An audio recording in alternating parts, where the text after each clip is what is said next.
On an afternoon in November 2007, a corporate jet waited in a hangar at Salt Lake International Airport. Its 4 passengers, scientists and executives from a global pharmaceutical company, were locked in negotiations with 3 men in a nearby building. They started getting on the phone about noon back east, and they kept doing that, and about 2 o'clock they walked in the room and said, okay, we're convinced you've got something here, and it's significant enough that we will write you a check big enough that you won't want to talk to anybody else. How these men came together and the decision they made that day is the story of ASEA's genesis.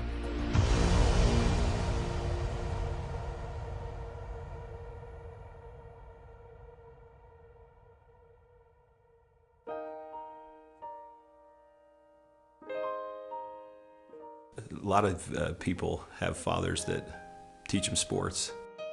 My father happened to be a great strategist, and from a very young age I recall having discussions with him about what he was doing. At the time he was running fairly large companies, and I can remember driving in the car with him and him talking to me about strategy, about what is strategy and how to think differently about a company. Verdis Norton was well qualified to teach his son. At the time, he was sales planning manager of the billion-dollar beverage division of General Foods Corporation in New York, with responsibility for iconic products like Kool-Aid, Country Time, and others. In 1985, he was recruited by Dart and Kraft and eventually became the head of Hobart Corporation US near Cincinnati, Ohio. 5 years later, he rejoined Kraft General Foods in Chicago as vice president of the Channel Group, managing a billion-dollar pilot business unit that led to the eventual integration of General Foods, Oscar Mayer, and Kraft Foods. Based on his track record, Verdis was asked to help re-engineer the company to increase efficiency in relation to an industry-wide initiative called Efficient Consumer Response. In the subsequent 3 years, Kraft's ECR, or efficiency rating, moved from 10th to 1st place. I've known Verdis for over 25 years, and it was apparent to me immediately that here was a very special man. A man that had wonderful ethics, great business strategies, enthusiasm. There was no question that this man was going to be a huge success, and he is a success.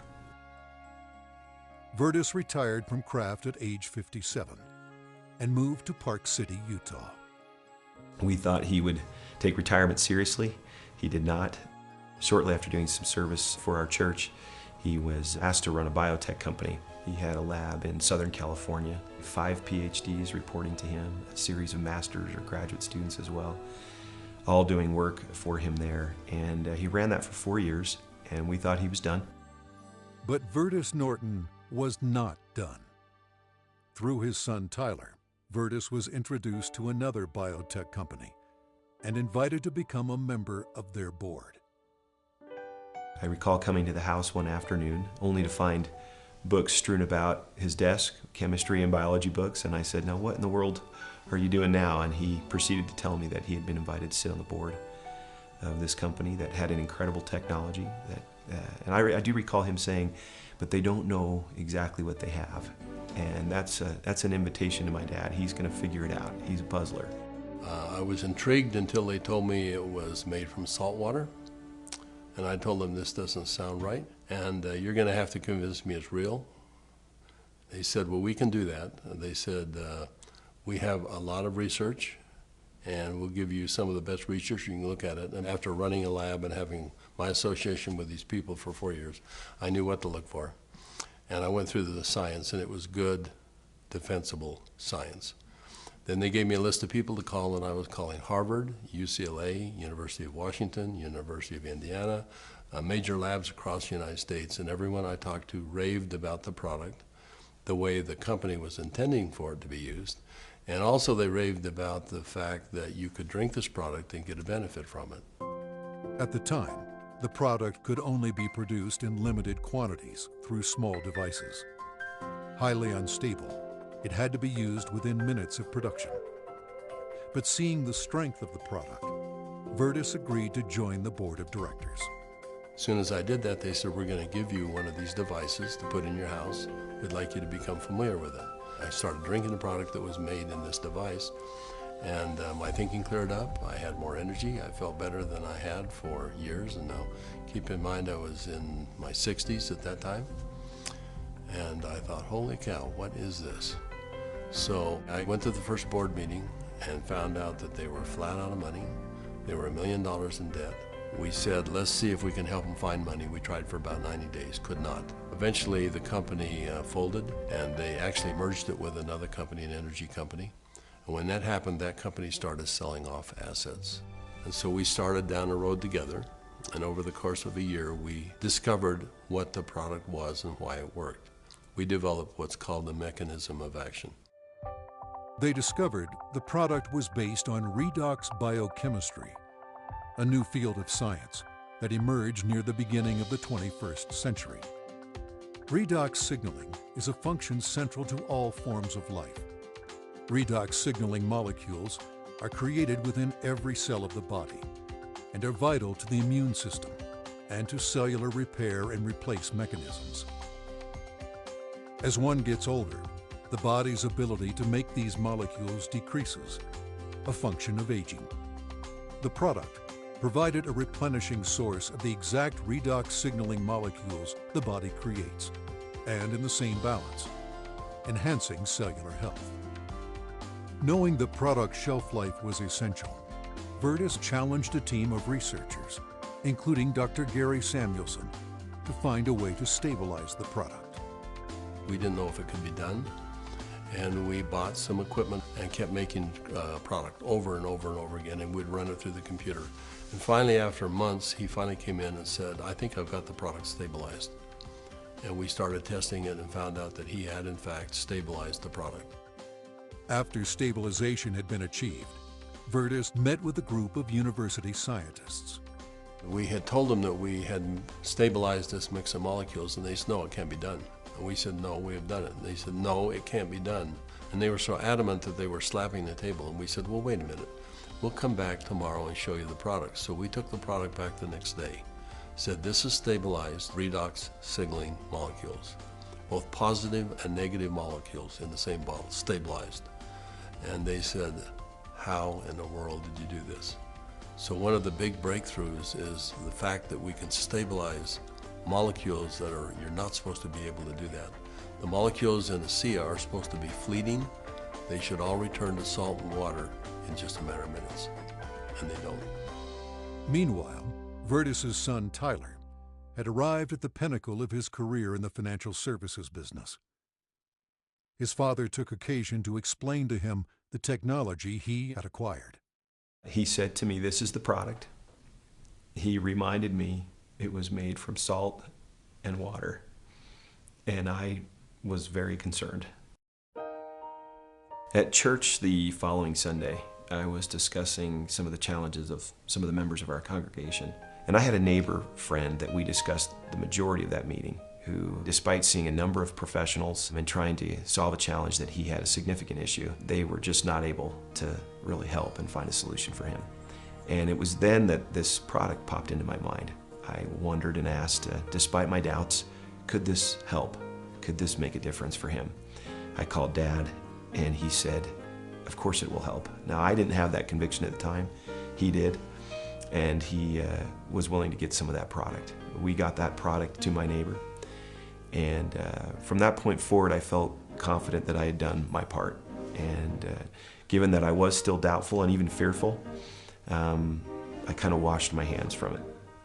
I think it was 3 months later when I received a phone call from the leader of our church, and he said, are you sitting down? And I said, don't start a call like that. What's wrong? And he said, this is good news. Are you sitting down? He proceeded then to tell me that he had just received some very good news, that my neighbor, whom we had given this product to months earlier, had received word that he was in fact improving and had improved a great deal. Of course, the question going through my mind was, well, did he drink this stuff? And that was what my church leader told me. He says, that's why I'm calling. He drank all of it. and he's confident that it's had a huge effect on his situation. I called my neighbor, and I needed for him to tell me what he had experienced. And he was quiet for a minute, as I recall, and said, "Do you have any idea what I think this has done for me and for my family?" He began to tell me things that I've now heard multiple times over from people across all of North America, and how this product helped him and made a difference for his family. Frankly, this was a problem for me. This became a problem for me. It was my first indication that this could be real, this could be meaningful. And I started to question kind of what I was doing, and feeling a need to get this product out to the world, watching the impact it was having. And I ultimately resigned in May of 2010 from a significant job, the job I'd spent the better part of 17 years getting to. And it was born of this sense and feeling that this product needed to be given to the world. I've known Tyler Norton for now over 20 years. He is a person who demonstrates integrity in all aspects of his business. He is able to motivate people to do things that are even beyond what they think they can do. You know, this came full circle for me about a few months ago. I happened to be out walking, and I looked ahead and saw a family coming towards me on the street. And as they got closer, I realized it was my neighbor that had been benefited by ASEA. And I happened to be on the phone, and so we weren't able to talk. I kind of waved as we acknowledged each other, and he reached in his back pocket and pulled out a sport pouch of ASEA, and then kind of subtly bumped his heart. And we didn't say anything, but I understood completely. It brought home the whole purpose of what we're doing. Now that the product was stabilized, Verdis began studying distribution models, retail, direct sales, internet, and network marketing. So we decided to find 40 people and create kind of a focus group, and we started giving it to them.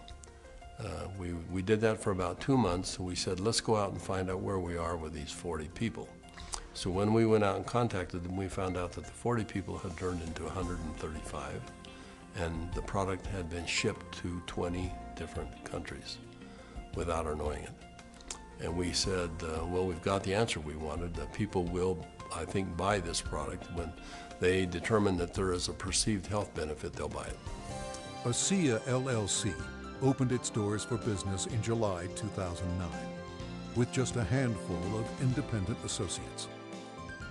Today, there are tens of thousands, and their ranks are growing exponentially every month. In 2012, the company announced its entry into Europe, the first of many international steps to come. One of my fondest memories is of a Meet ASEA meeting that we held in Lexington, Kentucky. We had a huge group of people that came, very impressive group, and a lot of people coming up talking about what ASEA had done for them personally. But at the end of the meeting, they invited me to come up and gave me a small treasure chest.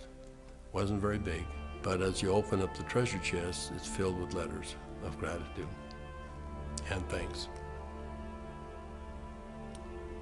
It meant a great deal to me. So we came back to Salt Lake City, and I asked our people to go out and find a treasure chest, which we have done, and we have it in the office, and we continue to add letters to it. I have the privilege of going around the country and talking to people about this product.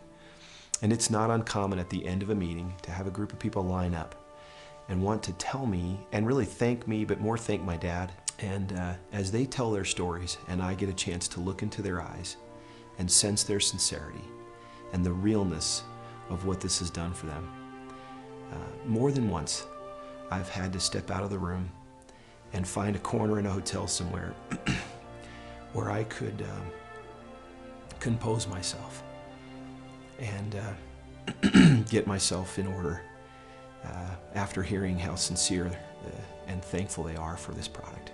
You know, we started off looking at this as a business opportunity, and as we progressed, it became more of a sense of purpose, but it's much more than that. We're creating a culture here. We're creating a family. I believe that the heart and soul of this company is represented in our associates. Our associates becoming is as important to us as them making an income. I don't believe you build checks. I believe you build people. And perhaps one of the greatest blessings of my time here at ASEA is embodied in these marvelous, enriching relationships with wonderful people. People that are desirous to improve their lives, share something meaningful with others, make a difference in the world, and become more.